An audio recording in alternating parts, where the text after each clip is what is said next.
하나님 말씀 사무엘하 14장 1절부터 11절까지 말씀입니다. 사무엘하 14장 1절부터 11절 한 절씩 같이 읽겠습니다. 1절입니다. 스루야의 아들 요압의 왕의 마음이 압살롬에게로 향하는 줄 알고 드고아에 사람을 보내 거기서 지혜로운 여인 하나를 데려다가 그에게 이르되 청하건대 너는 상주가 된 것처럼 상복을 입고 기름을 바르지 말고 죽은 사람을 위하여 오래 슬퍼하는 여인같이 하고 왕께 들어가서 그에게 이러이러하게 말하라고 요압이 그의 입에 할 말을 넣어 주니라. 드고아의 여인이 왕께 아뢰일 때 얼굴을 땅에 대고 엎드려 이르되 왕이여 도우소서 하니 왕이 그에게 이르되 무슨 일이냐 하니라. 대답하되 나는 진정으로 과부니이다. 남편은 죽고 이 여종에게는 아들 둘이 있더니 그들이 들에서 싸우나 그들을 말리는 사람이 아무도 없으므로 한 아이가 다른 아이를 쳐 죽인지라.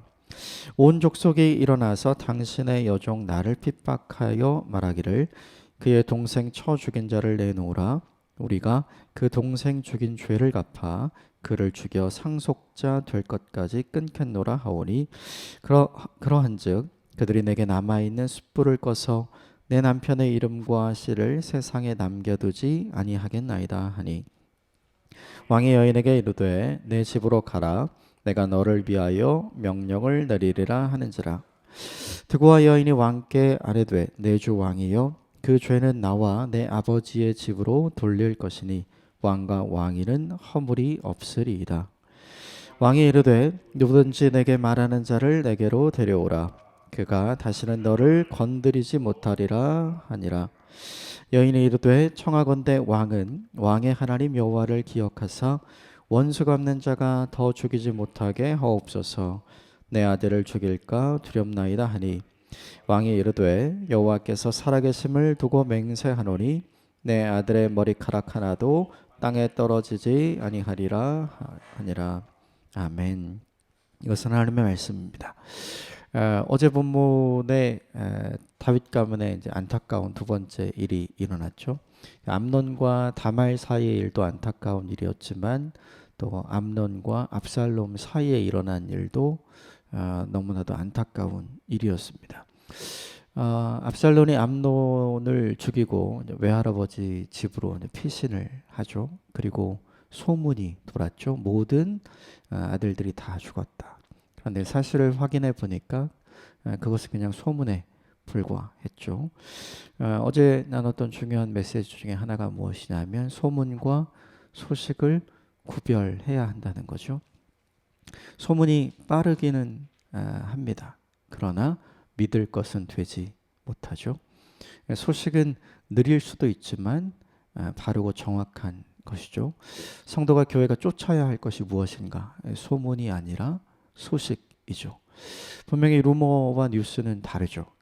우리에게 복음이 어떤 것인가? 예수 그리스도의 십자가의 죽으심과 부활하심이 어떤 것인가? 그것은 소문이 아니라 굿뉴스, 소식인 것이죠. 소문이 우리를 살리는 것이 아니라 소식이 우리를 살리는 것이고, 소문이 우리에게 복음이 되는 것이 아니라 소식이 우리에게 복음이 되는 것이죠. 그러므로 성도와 교회가 쫓아야 할 것은 소문이 아니라 소식이고, 성도와 교회가 추구해야 할 바는 소문을 내는 사람이 아니라 소식을 전하는 사람이 되는 것이죠. 이것 잊지 않은 오늘 하루가 되셨으면 좋겠습니다. 또 하나, 어제 보면 요나답이라는 사람이 다시 다윗에게 등장을 하죠. 암논이 죄의 길을 갈 수 있도록 악인의 꾀를 내어준 사람이 누구냐 하면 요나답이었죠. 어제 본문에는 요나답이 다윗에게 모든 것이 압살롬의 계획이었고 모든 것이 압살롬의 잘못이었다, 이렇게 다윗에게 들려주어서 또다시 다윗으로 하여금 압살롬에 대한 편견과 오해 속에 있도록 만들죠. 그러니까 우리에게 누구를 가까이 하느냐가 중요한 것 같아요.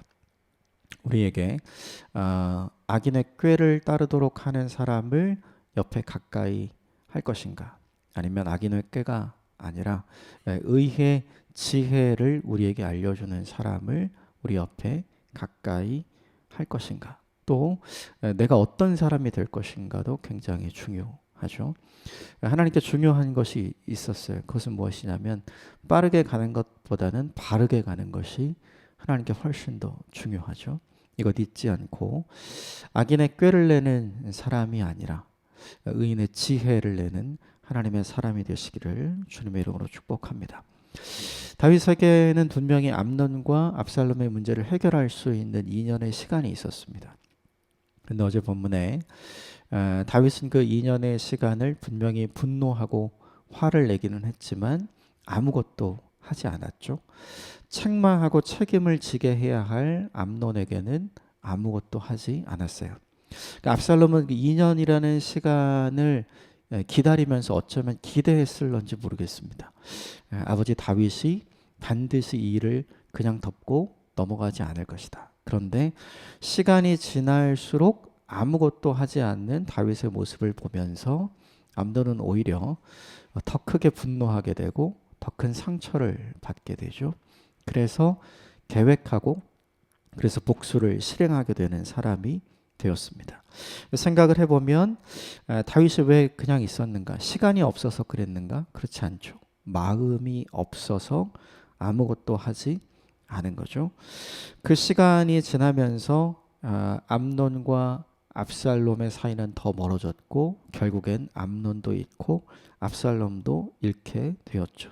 이 모습을 보면서 우리가 깨닫는 바가 있죠. 무엇이냐면 그냥 덮는 것이 다 해결책은 아니다라는 거죠.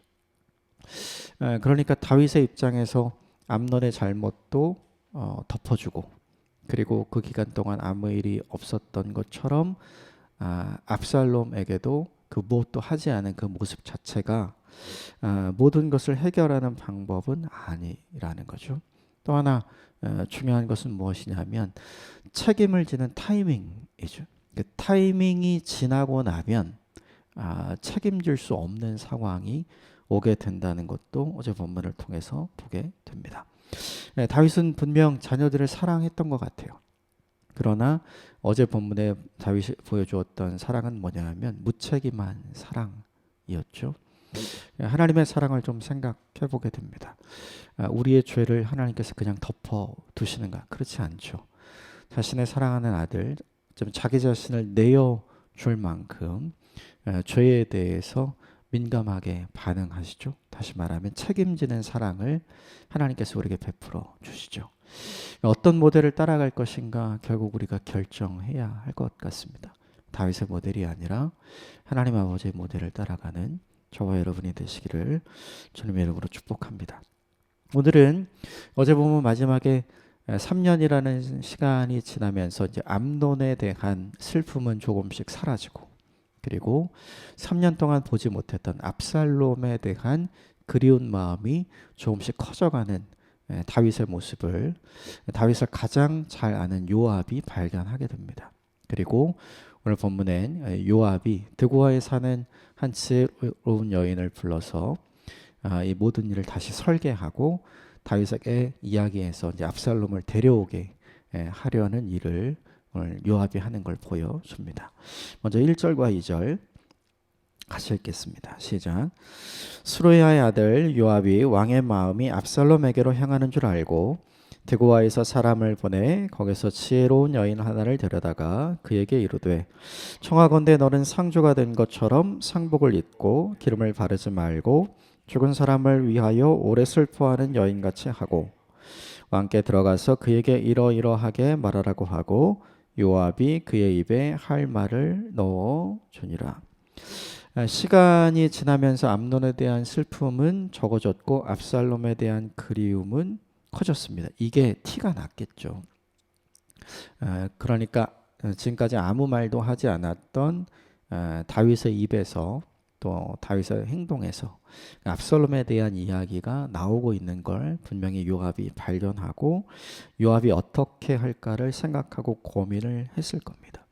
그래서 요압이 생각한 게 뭐냐 하면 이 드고아에 사는 지혜로운 여인을 불러다가 이 여인에게 일어난 가정의 일을 재판의 형식을 빌어서 그리고 도움을 청하는 형식을 빌어서 이 다윗에게 이야기하려는 장면이 오늘 본문의 장면이죠. 근데 중요한 건 이 본문에 드고아에 사는 지혜로운 여인을 데려다가 요압이 들려준 말이 있죠. 이후 본문에 등장하는. 그런데 이 이야기를 요압이 그 입에 다 말을 넣어 주었다 이렇게 이야기를 하죠. 그런데 한 가지 아쉬운 게 뭐냐 하면 이 여인이 그 일에 대해서 과연 이렇게 하는 것이 옳은 것인가, 과연 이렇게 하는 것이 하나님이 기뻐하시는 일인 것인가에 대한 반문이 없다는 거죠. 그러니까 지혜롭기는 하였지만 과연 이것이 다윗을 위한 일인가, 그리고 과연 이것이 하나님의 마음에 합한 일인가를 묻지 않고 생각하지 않고 따지지 않았다는 것이 본문 여인에 등장하는 드고아의 여인에게 아쉬운 점, 그리고 이 일을 모두 설계한 요압에 대해 아쉬운 점인 것이죠. 분명히 요압은 다윗을 위해서 이 일을 하는 거예요. 왜냐하면 다윗이 압살롬을 그리워하고 있었으니까요.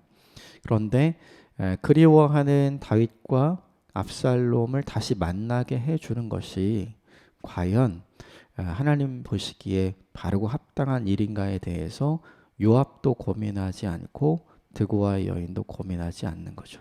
다시 말하면 그 누구도 하나님은 어떤 입장이실까, 하나님이라면 어떻게 했을까를 떠올리지 않는 거죠. 우리도 종종 이런 일을 하게 되는 것 같아요. 누구를 위하고 누구를 챙기는 일, 또 교회를 위하고 하나님의 꿈과 하나님의 비전을 위한다는 일, 그리고 서로 사랑하고 서로 협력하고 서로 화목하게 한다는 목적과 의도를 가지고 있지만 과연 이 방법이 하나님이 원하시는 방법인가? 과연 이 길이 하나님이 기뻐하시는 방법인가? 하나님께 묻지 않고 하나님께 구하지 않고 하나님의 지혜를 확인하지 않는 것이 우리가 일반적으로 하고 있는 방법은 아닌가 생각을 하는 거죠. 하나님께 중요한 것이 있었죠. 그것은 무엇이냐면 빨리 해결하는 것이 아니라 제대로 해결하는 것이 하나님께는 훨씬 더 중요했어요. 그런데 오늘 본문에서 요압도 오늘 본문에 등장하는 지혜로운 여인도 그것을 놓치고 있는 것 같죠. 결국 이제 이 뒤에 가서 우리가 확인하게 되겠지만 지혜로운 여인이었지만 결국 이 지혜로운 여인을 요압은 지혜롭게 쓰지 못합니다. 그리고 드고아 여인은 스스로 지혜로운 사람이라고 많은 사람들에게 이야기를 들었지만 결국 본인 스스로도 지혜롭게 처신하지 못하는 일이 생기게 되는 거죠. 우리가 좀 곰곰이 생각해 봐야 합니다. 좋은 결과를 얻기 위해서 과정이 불이해도 되는가?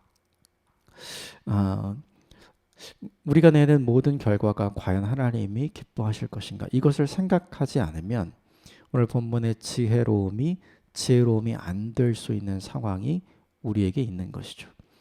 우리말 속담에 어떻게 가도 뭐로 가도 서울만 가면 된다라는 속담이 있죠.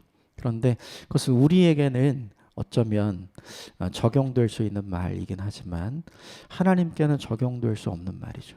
하나님께는 뭐로 가도 서울만 가면 된다가 아니라 하나님께서는 가는 방법, 서울로 가는 방법이 바른 것이 중요한 것이죠. 결과가 좋은 것보다 하나님 그 결과에 이르는 과정이 바른 것을 훨씬 더 기뻐하시는 분이기 때문이죠. 이것을 잊지 않고 생각하는 저와 여러분이 되시는 오늘 하루가 되시기를 주님의 이름으로 축복합니다. 가정의 평화를 이루기 위해서 오늘 본문에 악인의 꾀는 아니지만 이게 요압이 냈던 그리고 지혜로운 여인이 이야기했던 것이 악인의 꾀는 아니지만 과연 하나님이 기뻐하시는 일이었는가는 다시 한번 생각해 볼 필요가 있습니다. 4절 이후부터 여인이 쭉 이야기를 하기 시작합니다. 5절과 6절 같이 읽겠습니다. 5절 6절 시작. 왕이 그에게 이르되 무슨 일이냐 하니라. 대답하되 나는 진정으로 과부니이다. 남편은 죽고 이 여종에게 아들 둘이 있더니 그들이 들에서 싸우나 그들을 말리는 사람이 아무도 없으므로 한 아이가 다른 아이를 쳐 죽인지라. 남편이 죽고 나서 형과 동생이 싸웠다. 이렇게 이야기를 하죠. 그런데 동생이 죽게 되었습니다. 좋지 않은 결과가 있었던 거죠. 그리고 나서 이 가정에 큰 슬픔이 있는데 더 큰 슬픔이 찾아옵니다. 7절 같이 읽겠습니다. 시작. 온 족속이 일어나서 당신의 여종 나를 핍박하여 말하기를 그의 동생 쳐 죽인 자를 내놓으라. 우리가 그의 동생 죽인 죄를 갚아 그를 죽여 상속자가 될 것까지 끊겠노라 하오니 그러한 자 그들이 내게 남아있는 숯불을 꺼서 내 남편의 이름과 씨를 세상에 남겨두지 아니하겠나이다 하니 가족들이 화가 나서 이 여인에게 찾아온 것이죠. 그리고 이 일을 벌인 당사자인 형을 내놓으라고 이야기를 합니다. 보복법에 의해서 우리가 동생의 죽음을 대신해서 형의 죽음으로 이 모든 것을 갚겠다라고 이야기를 하게 되는 거죠. 문제는 그 말이 맞기는 하지만 그럴 경우 남편도 잃었는데 아들 둘도 잃게 되는 거죠. 그러면 그 가문의 대가 끊기게 되니까 그러면 안 된다는 입장이 오늘 본문의 이 어머니의 입장인 거죠. 이 여인의 이야기를 듣고 오늘 다윗의 세 가지를 이야기를 합니다. 첫 번째 8절 같이 읽겠습니다. 시작. 왕이 여인에게 이르되 내 집으로 가라. 내가 너를 위하여 명령을 내리리라 하는지라. 왕이 다윗이 이 여인의 이야기를 듣고 돌아가라 안심을 시키죠. 내가 알았다고 얘기합니다. 그리고 내가 어떻게 해야 할지 너에게 명령을 내릴 테니 안심하라. 그러니까 8절에 내가 너의 이야기를 다 들었고 너의 사정을 다 알았고 너를 위해서 내가 바르게 판단하겠다라는 이야기입니다. 10절 말씀 같이 읽겠습니다. 시작. 왕이 이르되 누구든지 내게 말하는 자를 내게로 데려오라. 그가 다시는 너를 건드리지도 못하리라 하니라.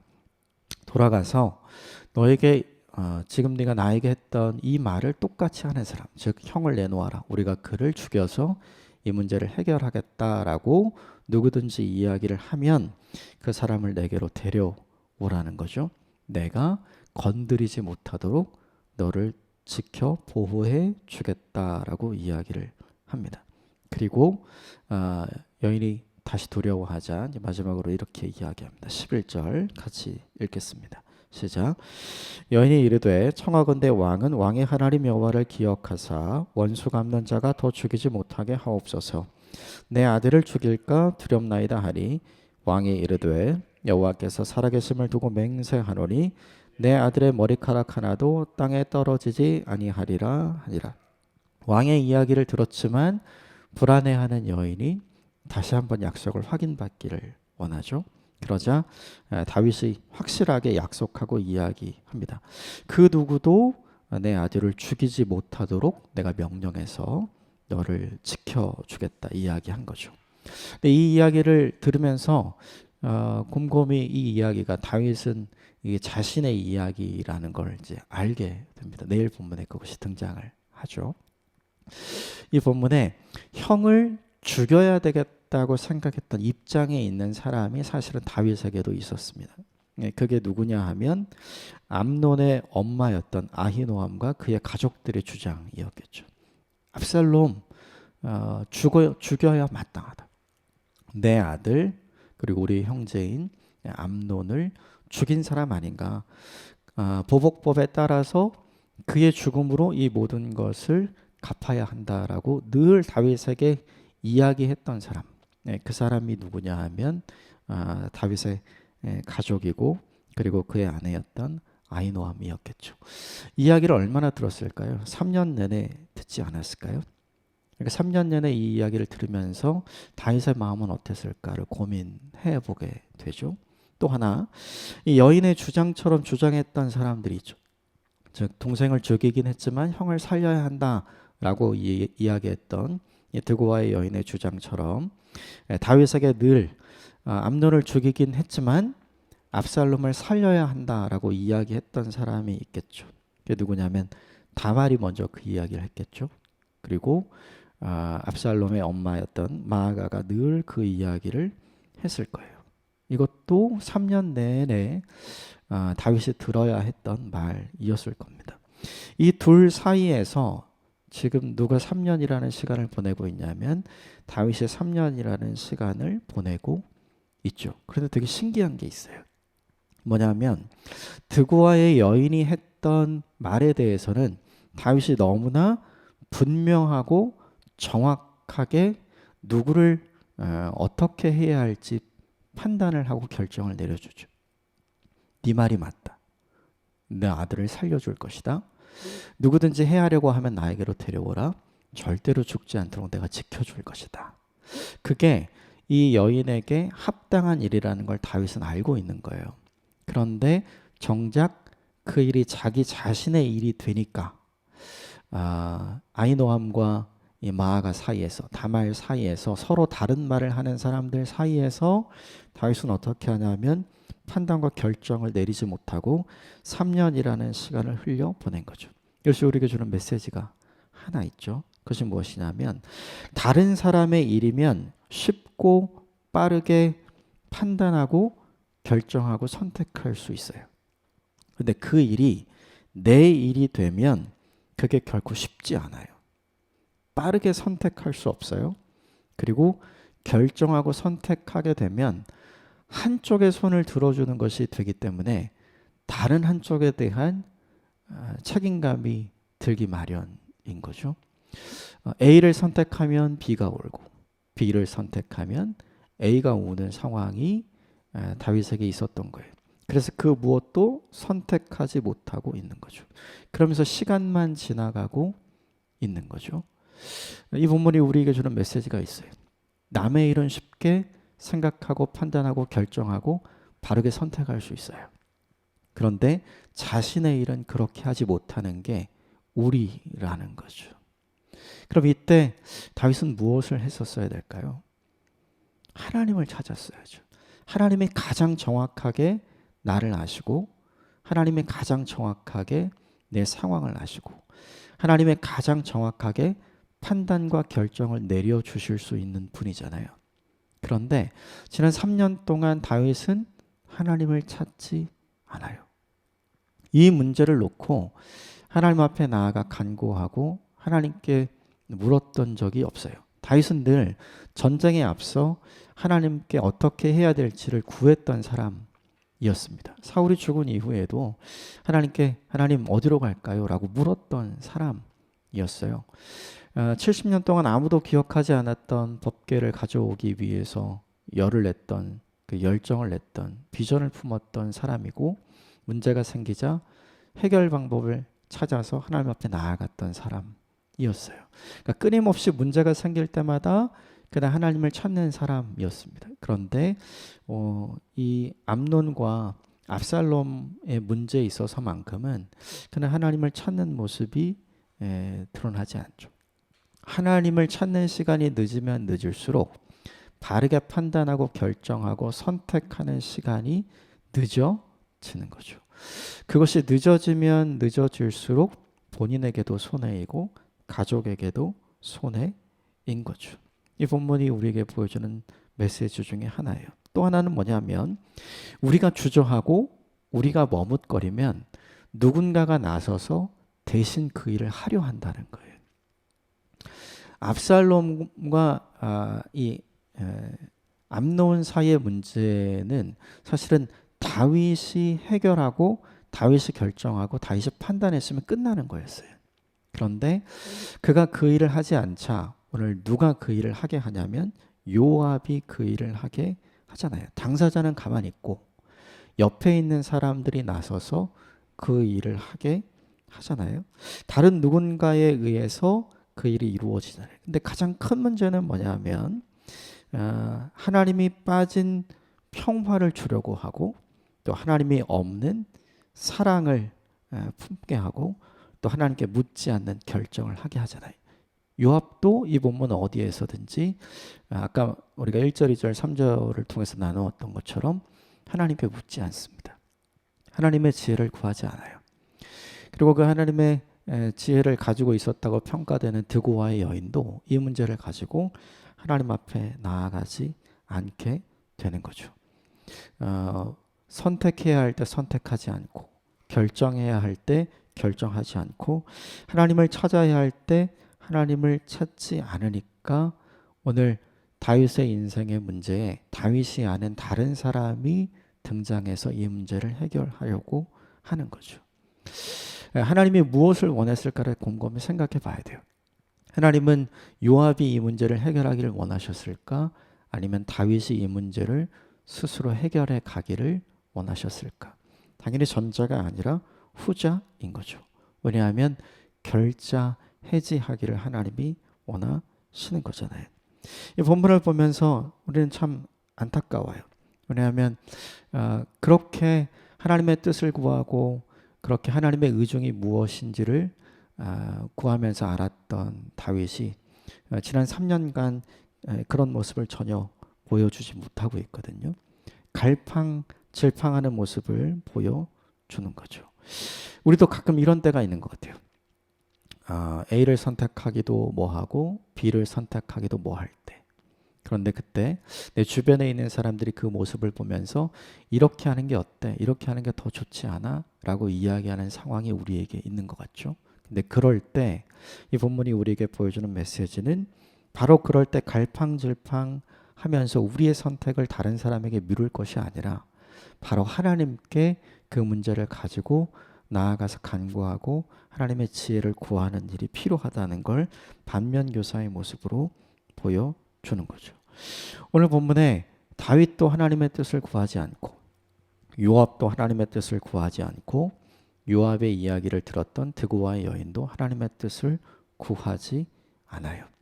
정말 중요한 선택이고 정말 중요한 결정인데 하나님이 빠져 있죠. 어쩌면 이것이 우리의 모습은 아닌가 생각을 해보게 됩니다. 오늘 본문에 등장하는 세 사람의 모습에서 반면교사의 모습을 찾게 되었으면 좋겠습니다. 어떤 일이든지 우리에게 중요하면 중요할수록 그 일이 우리에게 급하면 급할수록 성도와 교회에게 필요한 일은 뭐냐 하면 그 일에 대한 바른 결정을 허락하시는 하나님의 뜻을 구하는 일인 줄 믿습니다. 그러므로 결정하기 전에 기도하십시오. 결정하기 전에 하나님의 지혜를 구하십시오.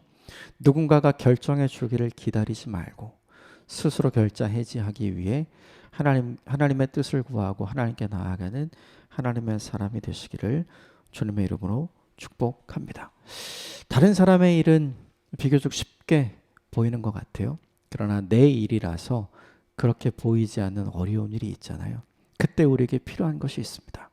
그 일을 보시는 하나님의 관점, 그 일을 보시는 하나님의 마음, 그 일을 보시는 하나님의 생각이 필요합니다. 은혜를 구하고 기도하고 지혜를 구하고 하나님께 가까이 나아가는 자에게 그 마음과 그 생각과 그 관점을 허락해 주실 줄 믿습니다.